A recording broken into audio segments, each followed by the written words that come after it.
O futebol faz parte da vida de todos os brasileiros, é a grande paixão nacional. Mas o que pouca gente sabe é que a participação das mulheres em campo era proibida. Pois é, foi vetada pela legislação brasileira até 1979.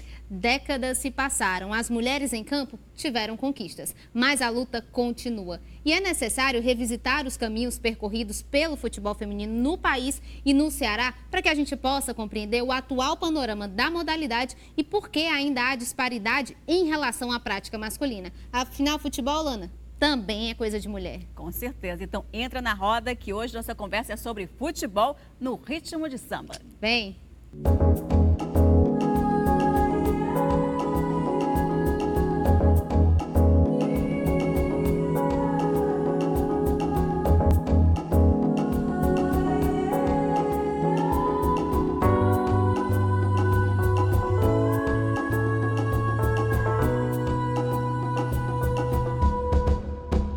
Olá, seja bem-vindo, seja bem-vinda ao nosso programa. E hoje é um programa especial porque eu e Camila Lima estamos de volta, ou seja, o Roda de Mulheres está de volta à programação da TVC e nós contamos muito com a sua audiência, tá bom?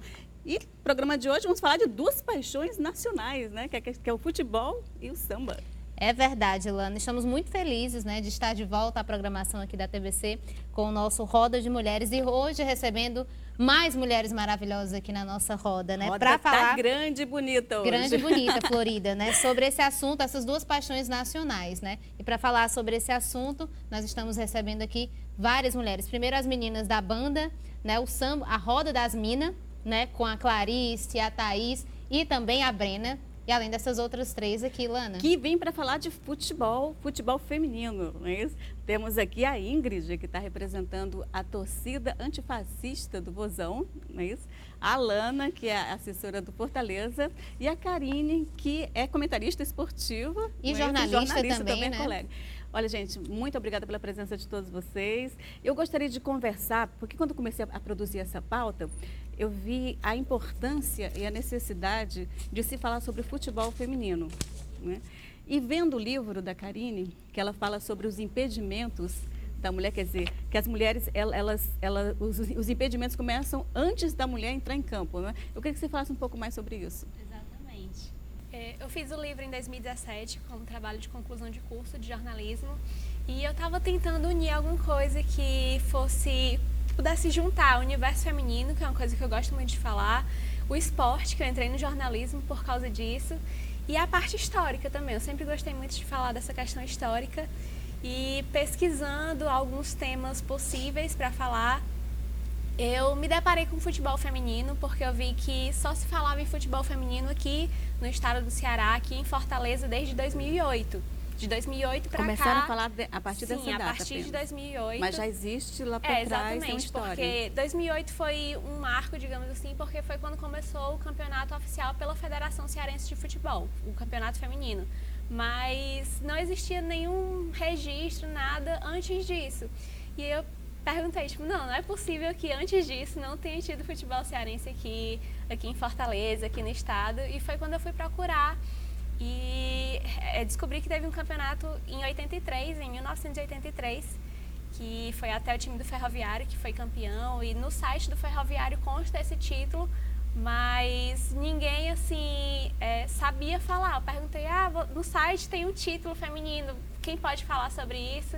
Ninguém falava. Ninguém sabia, na verdade, era uma coisa que tinha no site, mas ninguém sabia, e foram me indicando umas pessoas, e até que eu cheguei num senhor que é o seu César Bastos, que era o diretor do Ferroviário nessa época, na década de 80, e ele ainda tem contato com essas jogadoras da época até hoje. Foi aí, a partir daí que o meu livro começou. Foi em 83 que foi o primeiro campeonato, é isso? Isso, o primeiro e único, praticamente, aí parou, porque depois parou de novo. E retornou décadas depois. Isso. É interessante que 83 foi um pouco tempo depois que acabou o veto, que antigamente as mulheres elas eram proibidas de entrar em campo, uma coisa absurda, né? Porque diz que aquilo ali podia, de alguma forma, afetar a fertilidade da mulher.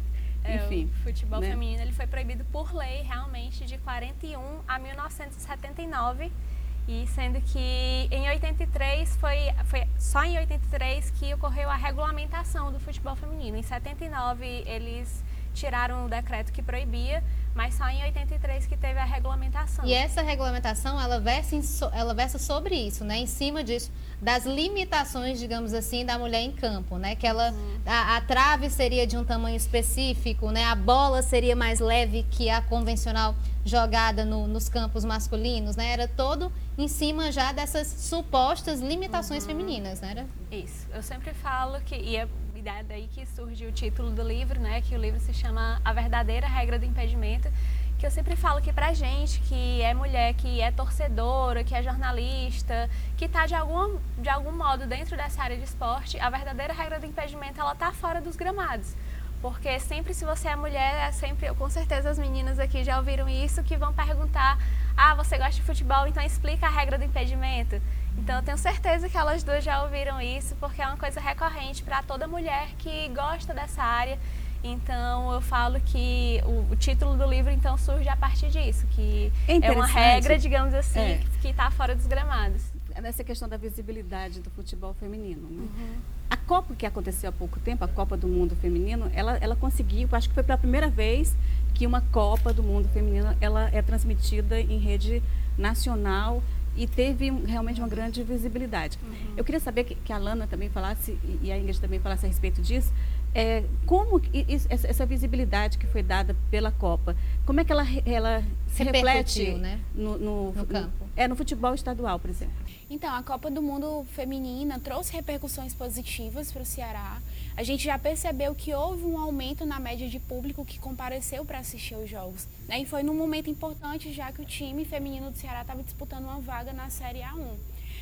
E também contribuiu para que a gente tivesse uma real dimensão de como está o futebol feminino no restante do país, já que a própria Marta fez uma série de denúncias, né, durante os jogos, mas também alguns vídeos foram sendo, né, liberados mostrando como outros clubes no país, né, estão tratando as jogadoras mulheres. Quer dizer, nós levantamos muitas bandeiras que eram importantes, né? E a Copa, lamentavelmente, não levamos a taça, mas acho que foi importante nesse sentido, né? Foi um marco e mostrou também a importância da representatividade, né? Sim.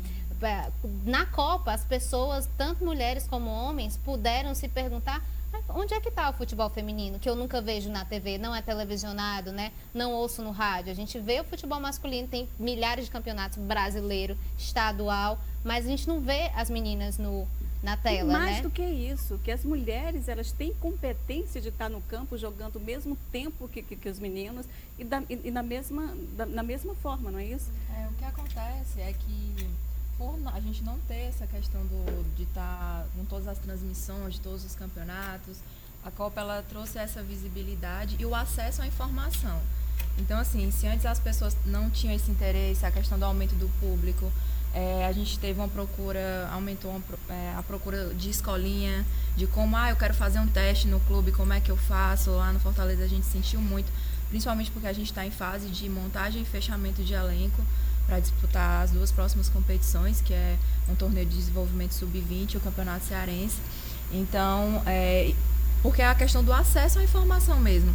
Então, muita gente não sabia ou não acompanhava por isso, porque você tem um campeonato, né, como a Copa do Mundo, numa TV aberta, é completamente diferente. Totalmente diferente. Então, as pessoas vão atrás, querem se informar, querem saber como funciona, e aí começaram a saber o nível do futebol que a gente está, que as nossas atletas, a maioria joga no exterior, por exemplo, enfim, então o acesso à informação, ele realmente transformou e levou com que o interesse tanto de torcida como de atletas procurassem o clube. E que a seleção tem outras jogadoras, para além da Marta, da Formiga e da Cristiane, né? Que são super representativas e que a procura na escolinha também demonstra o quanto essas meninas, né, tipo jovens, ainda crianças, estão sedentas pelo esporte, só não tinham a informação de que elas podiam participar também de uma escolinha, né, de integrar o time. Tu tinha uma pergunta, né, Thaís? Sabe? Não era bem uma pergunta, na verdade, eu ia falar sobre o interesse mesmo, né, porque inclusive a gente viu que bares lotados, assistindo jogos. Vibrando, né? Exatamente, então encontros. Vou falar agora de música, nós fizemos gigs. Então, é isso, né? Eu acho importante, e o samba movimenta. Tem tudo a ver, né? Sim, não, e o interesse é muito importante, a gente tem que estar atenta mesmo. Nesse momento, acho que o mais importante é a gente lembrar que o futebol feminino ele não volta só daqui a 4 anos na próxima Copa, muito pelo contrário. E a gente precisa justamente dar esse apoio para as meninas no cotidiano mesmo, no dia a dia. Assistir os jogos, né? Se informar onde que estão acontecendo os jogos, por exemplo, aqui em Fortaleza, sempre que tiver. E porque o apoio não é só durante uma Copa, né? Não é só nas redes sociais. O apoio nas redes sociais é super importante também porque demonstra como as pessoas estão atentas a isso, se tiver, tem uma grande demanda, né? Mas ir ao estádio também é um apoio super importante. Mas temos o depoimento de duas atletas do Ceará e também do Fortaleza. Eu quero convidar vocês para a gente assistir agora, tá bom? Vamos lá? A minha trajetória no futebol, eu tinha 9 anos de idade. Era bem pequena mesmo, jogava com os garotos. O futebol para mim é tudo, né? Eu amo jogar bola, eu não sei fazer outra coisa se não sei jogar bola e pretendo jogar por um bom tempo ainda. Tá faltando muita coisa, mas eu sei que já melhorou. Como eu falo, a passos lentos, mas tem melhorado muita coisa. Mas a igualdade, né? O respeito também. Algumas coisas que o masculino tem, o feminino não tem ainda. Toda modalidade, tudo é dificuldades na nossa vida. Mas o futebol feminino é isso. Eu escolhi viver isso, não me arrependo. Eu sou feliz fazendo o que eu gosto, eu amo fazer o que eu gosto. O preconceito ainda rola, mas a gente nem se importa mais, a gente nem liga porque eles falam, a gente só mostra dentro de campo e pronto. Eu não costumo, me sentir coitadinha nessa área. Nós somos mulheres, nós somos guerreiras e a gente vai provar isso na modalidade que consideradamente masculina a gente é capaz de fazer o que um homem faz. Qualquer coisa que ele faz, uma mulher pode ter certeza que ela também faz na modalidade de se dizer masculina. A gente está lutando aí pelo nosso espaço, a gente está conseguindo aos poucos e vamos aí. Eu vejo uma expectativa grande de crescimento agora que os clubes são, não vamos dizer, obrigados a ter time feminino. Eu vejo como uma possibilidade de crescimento na área do futebol feminino. Quero deixar meu recadinho, sim, dessa nova levada, dessas novas atletas que estão se formando, que estão querendo, que praticam o futebol feminino. É importante dar consciências que elas possam ter, que tem que ter, na verdade, de segurar essa bandeira que já foi levantada há muito tempo atrás. Tá? Então, se entreguem, treine, busque a igualdade, assim como nós viemos buscando já de muito tempo. Então, estou muito feliz pelo Fortaleza Esporte Clube ter aberto essas portas. Então, obrigado, valeu. É isso aí. Olha, duas palavras que eu acho que foi marcante, tanto no depoimento das meninas do Ceará quanto do Fortaleza, que foi a questão da igualdade e do respeito.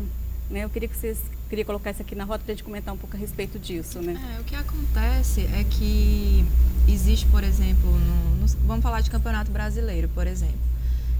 Às vezes elas jogam, por exemplo, em estádios que o masculino não joga. Né? Foi uma coisa até questionada em algumas matérias e tal, por que os times não mandam seus jogos no mesmo estádio que o time masculino, por exemplo.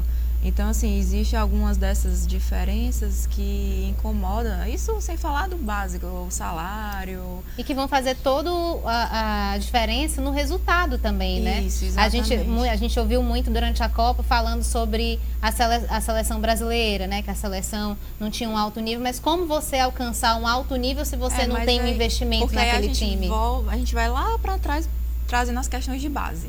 Então, quando você não tem uma base, também não tem esse trabalho de base, isso serve para todos os esportes, né? É difícil você exigir um alto nível, apesar de que eu acredito que evoluiu bastante, assim, principalmente depois de acompanhar essa última Copa, o nível técnico, tático, realmente está a outro nível. Mas também porque temos muitas jogadoras que atuam na Europa, então a gente tem essa defasagem realmente de base aqui no Brasil, a gente não tem o estímulo de ter a prática do futebol feminino nas escolas, por exemplo, né? Então é uma coisa que ainda está engateando em relação aos Estados Unidos. Esse papo tá muito bom, mas samba tem tudo a ver com futebol, né? E a gente vai chamar o intervalo agora com as meninas do samba aqui, a Roda das Minas, para a gente curtir um sonzinho enquanto a gente vai pro intervalo e volta já já. A gente volta já já.